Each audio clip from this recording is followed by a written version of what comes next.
인간의 모략과 하나님의 성취라는 제목으로 하나님의 말씀 전하도록 하겠습니다. 스포츠 경기에서 가장 재미있는 경기는 라이벌전이라고 할 수 있죠. 실력과 전력이 거의 비슷비슷한 그런 두 팀이 마치 시속 게임을 하듯이 이쪽이 이기다가 저쪽이 이기다가 마지막에는 결정적으로 한 팀이 탁 해서 이기는 경기. 그런 경기가 정말 볼 때도 익사이팅하고 참 재미있는 경기죠. 그런데 아무리 잘하는 팀이라고 할지라도 처음부터 한쪽으로 이렇게 점수가 기울어 있다면 사실 그 경기를 보는 내내 재미가 없죠. 왜냐하면 긴장감이 없잖아요. 2주 전인가요? 복싱을 좋아하시는 분은 다 아셨겠지만 세계 대결이라고 하는 두 사람의 대결이 있었습니다. 한 사람은 창이고 한 사람은 방패라고 이런 경기는 없다. 몇십 년만 이루어지는 경기다. 하도 막 화려하게 선전을 해대서 저도 막 보고 싶더라고요. 정말 이게 어떻게 되는 건지. 그런데 다 보신 분들에 의하면 다 실망했다고 그러더라고요. 그러니까 마치 속담에 이름난 전체에 먹을 것 없다라는 것처럼 2200억이나 되는 엄청난 대존료를 두 선수가 나눠 갖기는 했지만 처음부터 끝까지 박진감이 없이 그냥 굉장히 수비전으로 소극적으로 그 게임이 끝났다라는 거예요. 그래서 그걸 본 사람들이 오히려 별로였다라고 얘기하는 것을 들었습니다. 저는 오늘 본문에 나오는 이 성경을 읽으면서요, 마치 두 사람의 최고의 라이벌전이 일어난 것 같다라는 그런 느낌을 받았습니다. 물론 오늘 본문의 주인공은 다윗이겠지만 두 사람의 최고의 전쟁 모략가가 나와요. 그러니까 스트래터지스트, 어떤 전략가들이 나오죠. 한 사람은 아히도벨이라는 사람이요, 또 한 사람은 후세라고 하는 사람입니다. 그런데 이것이 얼마나 극적인 장면이냐면요, 마침 사실 다윗의 일생 전체가 참 드라마틱한데 이 장면도 영화로 영화화된다면 꼭 들어갈 장면 같아요.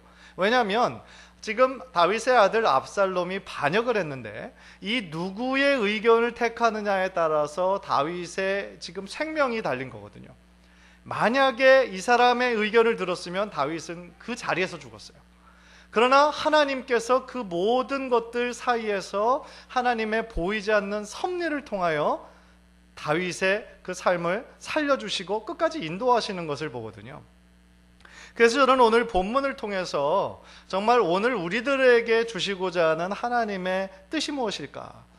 우리가 악인이 형통한 것처럼 보이는 이 세상을 우리가 살아갈 때에 어떠한 마음으로 살아가야 하는가? 오늘 말씀을 잘 들으시면서 바로 여러분에게 주시는 말씀으로 들으시고 또 은혜 받으시는 귀한 시간이 되시기를 간절히 소원합니다.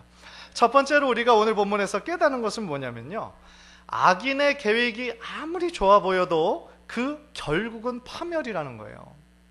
겉으로 보기에, 인간적으로 보기에 정말 완벽한 계획입니다.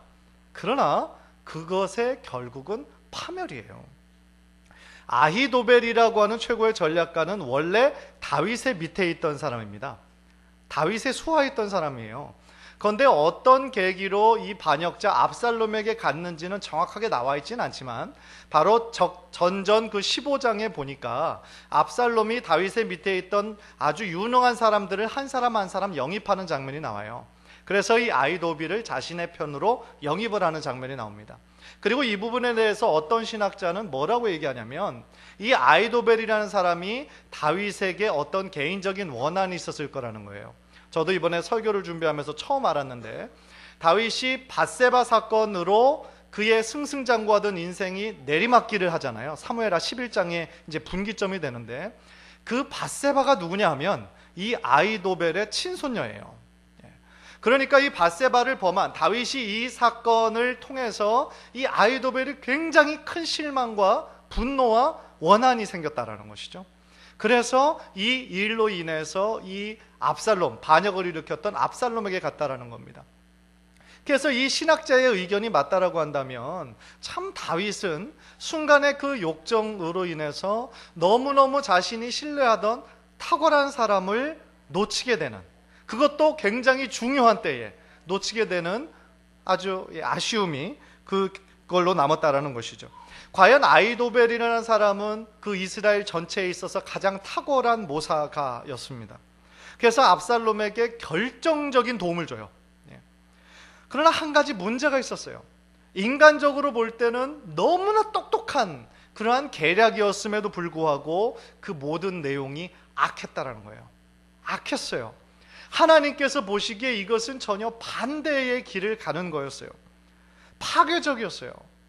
그래서 그것의 대표적인 예가 오늘 본문이 바로 나오기 직전에 나온 사무엘하 16장 21절 이후에 나오는 사건이에요. 화면을 보십시오. 제가 읽겠습니다. 아히도벨이 압살롬에게 이르되 왕의 아버지가 남겨두어 왕궁을 지키게 한 후궁들과 더불어 동침하소서. 그리하면 왕께서 왕의 아버지가 미워하는 바 됨을 온 이스라엘이 들으리니 왕과 함께 있는 모든 사람의 힘이 더욱 강하여지리이다 하니라. 이에 사람들이 압살롬을 위하여 옥상에 장막을 치니 압살롬이 온 이스라엘 무리의 눈앞에서 그 아버지의 후궁들과 더불어 동침하니라. 지금 압살롬은 이미 반역을 일으킨 상태입니다. 그리고 다윗 왕과 다윗을 따르는 무리들은 도망갔습니다. 이제 압살롬에게 남은 것은 딱 두 가지입니다. 하나는 다윗 왕을 죽이는 것이고, 그리고 다윗 그 왕권의 정통성을 획득하는 것입니다. 정당성을. 따라서 아히도벨이 그런 압살롬의 마음을 읽은 거죠. 그래서 그에게 다윗 왕이 남겨두고 간, 그 궁을 지키라고 남기고 간 후궁들과 동침하라고 한 겁니다. 아버지의 아내들을 취하라는 거예요. 1차적인 이유는요, 당시 고대 근동에 이러한 예들이 있었습니다. 그러니까 무슨 거냐면 이제 자신이 왕을 찬탈했다는 거죠. 빼앗았다라는 그 증거로 왕의 그 아내들을 취하는 거예요. 어떤 상징적인 것이죠. 내가 이제 왕이다, 이런 거죠. 그러나 아히도벨의 계략은 그것보다 더 악해요. 한 단계 더 나갔어요. 왜냐하면 아버지의 처첩을 빼앗은 것은요, 부친이 가장 싫어하는 행위일 거다라고 아히도벨이 그렇게 서제션을 하는 거죠. 그러니까 무슨 얘기냐면 압살롬에게 그 다윗 왕과 아버지와 아들로서 조금이라도 남아있을 부자지간의 정과 사랑을 완전히 끊어버리겠다는 거예요. 왜냐하면 다윗 아버지가 가장 싫어하는 걸 테니까 이거를 해라, 이 얘기죠. 그리고 또 하나, 압살롬이 자신의 아버지 다윗을 이렇게도 미워하는구나, 그것을 압살롬을 따르는 사람들에게 보여주라는 거예요. 그러면 압살롬을 따르는 그 반역 하는 군사들이 더욱더 똘똘 뭉칠 것이다, 이렇게 얘기하는 거예요. 그러니까 무슨 얘기냐면 압살롬이 지금 한 건 행위는 반역이잖아요, 누가 봐도. 그러니까 그를 따르던 그런 군사들도 이것이 왕이 지금 있는데, 다윗 왕이 있는데 압살롬 왕을 쫓아서 이렇게 나라를 빼앗는다라는 것이 반역이라는 것을 알거든요. 그러니까 대세가 지금 압살롬으로 흘렀기 때문에 그 반역군에 가담하긴 했지만 그 마음 가운데 일말의 두려움이 있는 거예요. 그게 뭐냐면 만약에 다윗 왕과 이 압살롬이 극적으로 화해를 해버리면 압살롬의 반역을 따르던 자기들은 어떻게 되는 거예요? 그냥 죽는 거잖아요. 그러니까 이런 일말의 두려움을 없애고자 이 다윗 왕의 그 후궁들을 취하라. 그래서 완전히 원수가 되면 이제 압살롬의 이 다윗과 화해할 그런 가능성은 조금 더 남아있지 않구나, 이렇게 똘똘 뭉치게 될 것이라는 거죠. 참 악한 계략이죠. 그래서 그 말을 듣고 압살롬은 22절에서 읽은 대로 백주대낮에, 그것도 온 이스라엘 무리들이 보는 앞에서 그 후궁들과 동침합니다. 그러니까 아히도벨은 자신의 모략을 정당화하기 위해서 율법에서, 하나님의 말씀에서 엄하게 금하고 있는 근친상간을 하라고 한 거죠. 아버지의 아내들이잖아요, 그죠? 근친상간인 거죠. 그러니까 다윗에게 엄청난 죄악을 범했을 뿐만 아니라 하나님 앞에서, 더 나아가 하나님 앞에서 정면 도전을 하게 만든 것이죠. 얼마나 악합니까? 그러니까 지금까지의 이야기를 살펴보면요, 악인이 너무 승승장구하는 것처럼 보이지 않으세요? 아무런 문제가 없이 자신들이 원하는 대로 쭉쭉 잘 이뤄가는 것처럼 보입니다. 그러나 우리가 반드시 기억해야 하는 것이 있어요. 그게 뭐냐면 하나님의 법을 거스르고 악을 행하는 자들은 결국엔 실패하고 파멸할 거라는 거예요. 일시적으로는 악인이 형통하는 것처럼 보입니다. 그러나 그 형통함은 정말 잠깐에 불과하다는 거예요. 그래서 다윗은 시편 37편에서요 뭐라고 얘기하냐면 이 세상에서 정말 설쳐대는 악인들이 순간적으로 번영하는 것에 너희들은 그것을 보고 불평하지 말라는 거예요. 왜냐하면 그 들은 마치 지금 여름에 막 들에 푸르른 어떤 잡초처럼 한 철에는 무성할지 모르지만 결국에는 뽑혀서 시들어버리고 없어져 버릴 존재에 불과하다라는 거죠. 시편 37편 1절 2절 우리 한번 다 함께 다윗의 그런 우리들에게 주는 음성으로 한번 듣고 다 함께 읽겠습니다. 시작. 악을 행하는 자들 때문에 불평하지 말며 불의를 행하는 자들을 시기 하지 말지어다. 그들은 풀과 같이 속히 배임을 당할 것이며 푸른 채소같이 쇠잔할 것임이로다. 그러니까요, 우리가 솔직히 삶을 살면서 적어도 몇 번은 아마 하나님을 믿지 않고 교회도 전혀 다니지도 않는 사람인데 세상적으로 잘 나가는 사람들 보면 참 경제적으로 문제가 없고 더 행복한 것처럼 보이고 더 건강한 것처럼 보이고 그런 사람들 보면 이 마음 가운데 좀 은근히 이게 불편하잖아요. 좀 시기도 나오고 질투도 나오고 왜 저 사람은 하나님도 안 믿는데 하나님께서 저렇게 잘 되게 놔두시나, 이런 생각들 한 번도 안 해보셨나요? 여러분들 표정을 보니까 왜 그런 생각을 하냐 하는 표정이네. 저는 믿음이 없어서 몇 번 해봤던 것 같아요. 몇 번. 그런 마음이 들거든요. 왜 저 사람은 왜 이렇게 잘 되냐, 세상에서 잘 나가냐, 왜 하나님 믿는 사람들은 왜 이렇게 어렵나, 왜 이렇게 길이 막힐 때가 많나, 왜 이렇게 고난이 많나, 이런 생각할 때가 있잖아요. 그러나 하나님께서는 이 다윗의 이 시편을 통하여서 또한 하나님께서 오늘 사무엘하의 말씀을 통해서 우리에게 뭐라고 말씀하시냐면 악인들의 그 번영은 너무나 일시적인 거라는 거예요. 순간이라는 거예요. 악인의 일시적인 번영을 너희들은 부러워할 필요가 없다라는 거예요. 오히려 우리가 하나님을 믿는 자들이, 의인들이 천국에서 누릴 영원한 상급을 바라보며 소망 가운데 인내하라는 거예요. 하나님을 신뢰하라는 거예요. 사랑하는 성도 여러분, 우리 모두 다 의인이든 악인이든 하나님 앞에 서게 되는 날이 곧 옵니다. 그 날이 언제일지 우리 아무도 몰라요. 아무도 모릅니다. 따라서 우리는요, 우리들에게 선물로 주신 이 하루하루를 마치 마지막 날인 것처럼 최선을 다하고 겸손하게 하나님의 뜻을 붙잡는 인생이 가장 복된 인생이 될 줄 믿습니다. 다시 본문으로 돌아가서요, 아히도벨의 계략은 다윗의 후궁을 범하는 것으로 끝나지 않고 우리가 오늘 본문으로 읽은 1절에서 3절까지의 내용으로 더욱더 구체화됩니다. 1절 3절을 보십시오. 화면을 통해서. 아히도벨이 또 압살롬에게 이르되 이제 내가 사람 12,000명을 택하게 하소서. 오늘 밤에 내가 일어나서 다윗의 뒤를 추적하여 그가 고나고 힘이 빠졌을 때에 기습하여 그를 무섭게 하면 그와 함께 있는 모든 백성이 도망하리니 내가 다윗 왕만 쳐 죽이고 모든 백성이 당신께 돌아오게 하리니 모든 사람이 돌아오기는 왕이 찾는 이 사람에게 달렸음이라. 그리하면 모든 백성이 평안하리이다 하니. 솔직히 말하면요, 이 아히도벨의 전략은 완벽했어요. 완벽했어요. 악인의 전략이지만은요, 이 전세를 기가 막히게 분석하는 사람이에요. 예리한 사람이에요. 실제적으로 다윗의 일행은 요나단을 건너서 도망가지 못했어요. 너무나 힘들고 피곤했기 때문에 그 요나단 그 안쪽에서 쉬고 있었어요. 싸울 여력이 없었어요. 만약에 아히도벨이 이 계략대로 그날 밤에 12,000명의 정예군을 뽑아가지고 쳤으면 다윗의 생명은 여기서 끝났어요.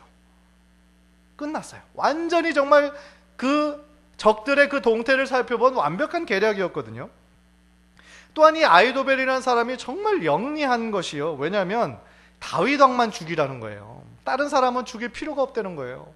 왜냐하면 그 모든 일들 가운데 다윗 왕이 중심이고, 다윗 왕이 만약에 죽으면 다른 사람들은 당연히 왕위 계승자가, 왜냐하면 큰아들 암논이 죽었잖아요. 셋째인 압살롬에게 자연스럽게 왕위 계승이 되거든요. 다른 사람들은 자연스럽게 따르게 돼 있다는 거예요. 그러니까 이제 압살롬이 왕이 될 사람인데 왜 다윗을 따르는 사람들을 다 죽여가지고 다른 백성들의 원망을 살 일이 뭐가 있겠냐는 거예요. 문제인 다윗만 죽이면 된다. 탁월하죠. 그래서 이 악한 계략의 4절에 보니까 이 압살롬이 보기에도 듣기에도 너무나 근사하고 이 그와 함께 있던 그 장로들이 듣기에도 다 그것이 맞다라고 느낀 거예요. 이제 바로 실행만 하면 어떻게 되는 거예요? Let's do this. Oh, it sounds good. 실행만 하면 어떻게 되는 거예요? 그 자리에서 그냥 다윗 끝나는 버리는 거죠. 그런데 그때부터 상황이 반전이 되는 거예요. 참 이게 재밌어요. 만약에 그렇게 돼버렸으면 그냥 끝나버리는 건데 상황이 반전이 돼요. 왜냐하면 모든 게 완벽한 작전이었는데 압살롬이 그거 너무 좋은데 후세의 의견도 한번 들어볼까? 그렇게 얘기를 한 거죠. 즉 제일 처음에도 말씀드렸던 것처럼 이 두 사람은 라이벌이에요. 그리고 이 압살롬이 이 후세라는 사람도 상당히 신뢰했어요. 왜냐하면 이 후세가 이 전전장에 보면은 상당히 그 압살롬의 마음을 사는 말을 잘했거든요. 뭐 쉽게 얘기하면 좀 딸랑딸랑 좀 이렇게 아부를 잘했어요. 그 마음에 진심에서 나오는 아부가 아니라 다윗의 사람이기 때문에 어떻게든 자기가 신임을 사서 자기의 말을 듣게 하려고 아주 그냥 압살롬의 마음을 너무너무 기쁘게 해준 거예요. 이 말로 막 얼마나 뻥을 쳤는지 몰라요. 오늘 본문에서도 얼마나 그냥 입술에 발린 말로 이 아이도벨이 내가 이렇게 대단한 압살롬이 이렇게 대단한 사람이지 그렇게 생각할 정도로 막 구슬리는 거예요. 그래서 이 압살롬이 후세 이야기도 한번 들어보자는 거죠. 그런데 이 모든 일들이 진행되는 것을 보면서 제가 아까 제일 처음에도 말씀드렸던 것처럼 인간의 역사가 있어요. 그러나 보이지 않는 이 인간의 역사를 넘어서는 하나님의 역사가 있는 거예요. 그걸 뭐라고 불러요? 하나님의 섭리라고 그러는 거예요. 섭리. 그래서 하나님께서 압살롬의 이 행위와 아이도벨의 악행을 이제 더 이상 내버려 두지 않으시고 역사 속에 개입하신 거예요. 하나님이. 그래서 당신의 선한 뜻을 펼치기 시작하시는 거예요. 다시 말하면 인간적인 눈으로 보기에는 악인이 번창하는 것 같아요. 어둠의 세력이 마치 빛의 세력을 이기는 것 같습니다. 그럴 때가 있어요. 그렇게 보일 때가 있어요. 그러나 심지어 그렇게 보이는 때라 할지라도 그 보이는 역사의 배후에는 보이지 않는 하나님의 손길과 섭리가 존재한다는 거죠. 로마서 11장 36절 우리 한번 다 함께 화면을 보면서 한번 읽겠습니다. 로마서 11장 36절 시작. 이는 만물이 주에게서 나오고 주로 말미암고 주에게로 돌아감이라. 그렇죠? 모든 일의 근원 그리고 다시 돌아갈 것 주님이에요. 계시록 1장 8절 또 다 같이 읽습니다. 시작. 주 하나님이 이르시되 나는 알파와 오메가라 이제도 있고 전에도 있었고 장차 올 자요 전능한 자라 하시더라. 사랑하는 성도 여러분, 저는요 믿는 게 하나 있습니다. 이 인류의 역사를 시작하신 분도 하나님이시고 또 지금의 인류의 역사를 이끌어 가시는 분도 하나님이시라는 거예요. 그리고 결국에는 하나님의 선한 뜻을 성취하실 거라는 거예요. 비록 우리가 인간적인 눈으로 보기에 이해할 수 없는 일들, 참 의인이 고통을 당하고 고난을 당하고 악인이 번성하고 우리들의 이성적으로 신앙적으로 이해할 수 없는 일들이 우리들 주변에서 얼마나 많이 일어납니까? 바로 일주일 전만 해도 우리 이 인근에 있는 참 존경받는 목사님 따님을 잃으셨어요. 누가 그런 일들이 있을 거라고 예상을 할 수 있었겠습니까? 아무도 모르는 거죠. 따라서요 우리가 정말 다시 한번 믿음으로 우리들의 마음을 붙잡아야 되는 것이 있어요. 그게 뭐냐면 세상에 보이는 것들을 부러워하고 시기하고 질투하지 말고 영원히 변하지 않는 하나님께만 참된 소망을 두고 살아가는 것이 가장 큰 복이라는 거죠. 그것이 우리들 모두에게 주신 소명이요, 우리가 그렇게 살 때에 하나님의 기쁨이, 하나님이 주시는 은혜가 여러분의 삶 가운데 흘러넘치시게 되기를 주님의 이름으로 간절히 축원합니다. 두 번째로 오늘 본문을 통해서 깨닫는 것은요, 의인이 비록 고난 중에 있다 할지라도 그 의인을 끝까지 지켜내시는 하나님의 사랑을 우리가 발견해요. 사실 다윗의 인생을 묵상해 보면요, 오늘 본문뿐만 아니라 자신의 생명을 잃어버릴 뻔한 그러한 위기 상황을 수십 번 만났어요. 그런데 그때마다 하나님께서는 다윗을 기가 막힌 방법으로 구원해내시거든요. 참 다양하게 인간이 생각할 수 없는 방법으로 구원해내세요. 하나님의 사람을. 그걸 어떻게 설명하겠어요? 하나님께서 택한 하나님의 사람은 비록 고난 가운데 있다 할지라도 하나님께서 끝까지 그를 포기하지 않으시고 끄집어내신다라는 거예요. 그게 우리들의 믿음이죠. 살면서 우리가 계속 느끼는 거는요, 우리들의 삶의 순간순간에 하나님의 인도하심과 하나님의 보호하심이 없으면 우리가 이 자리에 있는다는 것 자체가 불가능하다라는 거예요. 우리가 아무리 철저하게 계획해도요, 그것을 이루시는 분은 하나님이세요. 그런 의미에서 우리들의 과거 지나온 날들을 돌이켜보면요, 우리가 이렇게 살아온 것 자체가 기적이에요. 우리가 이곳에서 하나님 앞에 예배하고 지금 이 자리에 있을 수 있다는 것 자체가, 우리들의 인생의 수많은 우여곡절 속에서 여러분들을 지키시고 보호하셨다는 것 자체가 기적이고 감사해야 될 감사의 제목이라는 것이죠. 만약에 오늘 본문이 위치한 이 17장에 4절로 그냥 그 의견 너무 좋다, 우리 쳐들어가자, 그렇게 끝났다면 어떻게 되었을까요? 아히도벨의 계략을 듣고 압살롬과 그 이스라엘의 모든 장로들이 그렇게 쳐들어갔다면 더 이상의 다윗은 존재하지 않았던 것이죠. 그러나 하나님께서 그 역사 속에 들어오셔서 하나님의 선한 뜻을 이루어 가시는데, 하나님께서 다윗의 생명을 보존하시고 악인의 모략을 멸망시키기 시작하시는 거죠. 결국 하나님의 선이 이기신다라는 것을 역사 속에서 증명하고 계시는 거죠. 후세가 어떻게 했냐면요, 아히도벨의 그 모략을 이제 다 들어요. 2차 여차히 막 이런 얘기 하잖아요. 그래서 다 듣고 나더니 뭐라고 하냐면, 아히도벨의 이번에 계략은 틀렸습니다. 정면으로 반복해요. 그 계획이 옳지 않다는 거예요. 그러니까 자신의 계획은 이렇습니다 라고 이제 얘기하는 장면이 쭉 나오는데요, 그 내용을 요약하면 그래요. 다윗을 따르는 사람은 다 용사라는 거예요. 다윗도 탁월한 용사고 병법에 익숙한 사람이라는 거죠. 그러니까 다윗 한 사람을 무리 가운데서 찾아서 죽인다라는 것이 불가능할 것이다. 왜냐하면 다윗은 병법에 익숙한 사람이기 때문에 무리들과 함께 자지 않고 이미 동굴이나 어떤 다른 곳에서 숨어 있을 것이다 라는 거예요. 그리고 그 사람들은 지금 다 격분해 있고 흥분해 있고, 그런데 우리가 쳐들어가서 기습전으로 쳐들어가서 만약에 우리가 몇 사람이 죽으면 오히려 우리들의 기세가 꺾인다, 그렇게 하면 안 된다라는 거죠. 그러나 아까도 말씀드렸던 것처럼 다윗을 따르는 사람들은 다 용사가 아니었어요. 일반 백성들도 많았고요, 또 다윗은 지금 무리들과 한가운데 있었어요. 그러니까 아히도벨의 모략이 정확한 거지, 지금 후세는 다윗에게 최대한 피할 시간을 주려고 하는 거예요. 도망갈 수 있는 시간. 왜냐하면 자신의 이거를 얘기하면 밑에서 그것을 들어줄 제사장들이 있었거든요. 그래서 그걸 다윗의 무리들에게 딱 전달해 줄 사람이 이미 내정되어 있었거든요. 그래서 그렇게 얘기한 거죠. 시간을 주기 위해서. 그래서 이제 후세의 전략, 나의 전략은 이렇습니다 라고 얘기하는 게 11절부터 13절까지예요. 오늘 본문으로는 너무 길어서 읽진 않았지만 11절 13절 화면을 한번 보시죠. 제가 한번 빨리 읽겠습니다. 나는 이렇게 계략을 세웠나이다. 온 이스라엘을 단부터 브엘세바까지 바닷가의 많은 모래같이 당신께로 모으고 친히 전장에 나가시고, 우리가 그 만날 만한 곳에서 그를 기습하기를 이슬이 땅에 내린 같이 우리가 그의 위에 덮여 그와 그와 함께 있는 모든 사람을 하나도 남겨두지 아니할 것이요, 또 만일 그가 어느 성에 들었으면 온 이스라엘이 밧줄을 가져다가 그 성을 강으로 끌어들여서 그곳에 작은 돌 하나도 보이지 아니할 것이니이다 하며. 그러니까 후세의 전략을 간단하게 요약해드리면 이거예요. 아히도벨은 12,000명만 선택해서 밤에 기습하자는 거예요. 기습 작전이었고, 이 후세의 작전은 이스라엘의 모든 용사를 끌어모아서 전면전을 하자는 거예요. 그거예요. 너무나 다른 거죠.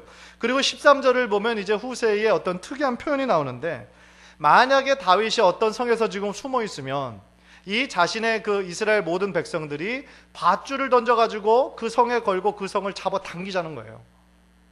그래서 우리가 다 박살내자 이 얘기죠. 근데 이걸 뭐라고 그래요? 과장법이죠. 과장법. 어떻게 이게 가능하겠어요? 또 과장법이죠. 그러니까 이것들을 통하여서 지금 압살롬의 어떤 허영과 어떤 영웅의식을 막 도취시키는 거예요. 당신 이렇게 대단한 사람입니다. 지금 당신을 따르는 백성들이 이 바닷가에 모래알처럼 깔릴 것이고, 우리들이 만약에 성에 숨어 있으면 그 성 잡아 당길 겁니다. 그러니까 얼마나 듣기가 좋고 자신의 막 귀를 즐겁게 해주는 말이에요. 그러니까 이 압살롬과 그 사람들이 이 의견이 더 좋네요, 그렇게 그냥 쉽게 넘어가 버리는 거예요. 참 재밌는 거는요, 겉으로는 아무리 똑똑한 사람처럼 보여도 이런 아첨 하는 거에 쉽게 넘어가 버려요. 그게 우리 인간이에요. 그래서 14절 후반부를 읽으면 하나님께서 이제 어떻게 하셨는지가 나와요. 14절 후반부 한번 다 함께 읽겠습니다. 시작. 이는 여호와께서 압살롬에게 화를 내리려 하사 아히도벨의 좋은 계략을 물리치라고 명령하셨습니다. 그러니까 후세가 말을 더 근사하게 잘해서 그렇게 택한 것이 아니라 하나님의 뜻이 이 가운데 있었다라는 뜻인 거죠. 여기서 다시 한번 인간이 아무리 철저하게 우리가 계획한다 하여도 그것을 이루시는 분은 하나님이심을 우리가 발견하게 되는 것이죠. 잠언 16장 9절 우리 다 함께 화면을 통해 읽을까요? 시작. 사람이 마음으로 자기의 길을 계획할지라도 그의 걸음을 인도하시는 이는 여호와시니라. 맞습니다. 우리가 이 말씀을 의지하여서 정말 인간의 지혜와 노력을 우리가 의지할 것이 아니라 하나님께서 나의 걸음걸음을 인도해 달라고, 이끌어 달라고 기도해야 된다는 것이죠. 마지막으로 또 하나 놀라운 사실을 제가 발견했는데 그게 뭐냐면 하나님께서 이토록 다윗을 구원해내시고 다윗의 쪽에 유리하도록 상황을 이끄시는 것이 물론 하나님의 선한 뜻이지만 다윗의 기도가 있었다는 거예요. 그것이 이제 사무엘하 15장 31절, 그러니까 오늘 본문이 17장이니까 2장 전에 나온 건데요. 사무엘하 15장 31절 우리 화면을 통해서 다 함께 또 읽겠습니다. 시작. 어떤 사람이 다윗에게 알리되 압살롬과 함께 모반한 자들 가운데 아히도벨이 있나이다 하니 다윗이 이르되 여호와여 원하옵건대 아히도벨의 모략을 어리석게 하옵소서 하니라. 이게 무슨 얘기입니까? 그러니까 다윗에게 백성이 와가지고 왕의 밑에 있던 아히도벨 그 모략가 있지 않습니까? 압살롬에게 갔다라고 합니다. 이게 안 좋은 소식이에요. 비보예요. 큰일 났어요. 그러니까 다윗이 듣고 짧은 시간이었지만 이렇게 기도하는 거죠. 여호와여 원하옵건대 아히도벨의 모략을 어리석게 하옵소서. 짧지만 간절한 기도였죠. 그러니까 이것을 통해서 우리가 다시 참 은혜 받고 제가 힘을 얻는 것이 있어요. 그게 뭐냐면 우리가 기도를 화려한 형용사 미사석을 이용해서 그것도 정말 얼마나 오랜 시간을 했느냐, 그것이 중요한 것이 아니라 하나님 앞에 우리들의 간절한 마음을 쏟아내는 거, 비록 그것이 짧은 순간이었다 할지라도 하나님께서는 우리의 기도를 들으시고 응답하셨다라는 거예요. 참 위로가 되더라고요. 그러니까 우리가 어디에서 드리는, 어떻게 드리는 기도였든지에 상관없이 우리가 교회에 와서 하나님 앞에 간절한 마음으로 정말 간절히 기도하는 그 기도도 하나님 들으시지만, 우리가 부엌에서 집안일 다 마치고 자녀들 다 출근시키고 남편 직장 가고 부엌 테이블에서 하나님 앞에 드리는 그 기도, 하나님 들으신다는 거예요. 기도의 골방에 들어가서 우리가 하나님 앞에 드리는 기도도 들으실 뿐만 아니라 직장에서 런치타임 시간에 밥 잘 먹고 잠깐이라도 하나님께 드리는 그 기도, 심지어 차 안에서 드리는 그런 기도까지도 하나님께서는 그냥 흘려보내지 않으시고 그 기도를 들어서 기억하시고 하나님의 시간에 응답하신다는 거예요. 이것이 얼마나 놀라운 하나님의 은혜입니까? 우리가 잘 알고 사랑하는 찬양 가사 중에, 후렴 중에 이런 가사가 있죠. 어두움에 밝은 빛을 비춰주시고 너의 작은 신음에도 응답하시니 너는 어느 곳에 있든지 주를 향하고 주만 바라볼지라. 그렇죠. 우리가 어느 곳에 있든지 우리는 주님을 향할 수 있어요. 우리가 직장에 있든지 집에 있든지 어느 곳에 있든지 우리는 주님을 바라볼 수 있고 주님을 신뢰할 수 있어요. 왜냐하면 세상이 다 둘러서 사방이 꽉꽉 막힐 때가 있다 할지라도 오직 하늘은 우리들에게 언제나 신실하게 열려 있어요. 믿음의 창구예요. 그 장소가 어디든지 우리들의 마음만 있으면 하나님을 향할 수 있고 하나님께 기도할 수 있어요. 그 찬양 가사에 나온 것처럼 너의 작은 신음에도 응답하시네. 이런 순간들이 있잖아요. 너무 힘들고 너무 좌절이 되면 마치 나의 기도가 신음소리처럼, 마치 기도도 안 나올 때가 있잖아요. 너무 힘들고 너무 가슴 아파요. 그러나 그 작은 신음에도 하나님 응답하신다는 거죠. 정말 간절히 바라기는 오늘 또 그 하나님의 그 신실하심을 바라보며 하나님께서 정말 그 하나님을 향한 간절한 기도에 응답하신다는 그 사실을 붙잡고 우리가 이 세상 살아갈 때에 정말 이해할 수 없는 일들을 많이 만나고 악인이 일시적으로 형통하는 것처럼 보인다 할지라도 그러한 사실에 낙심하지 마시고 오히려 변함없으신 하나님께 참된 소망을 둠으로 말미암아 늘 하나님 앞에서 신실하게 살아가시는 우리 귀한 성도님들 모두 되시기를 주님의 이름으로 간절히 축원합니다. 기도하겠습니다.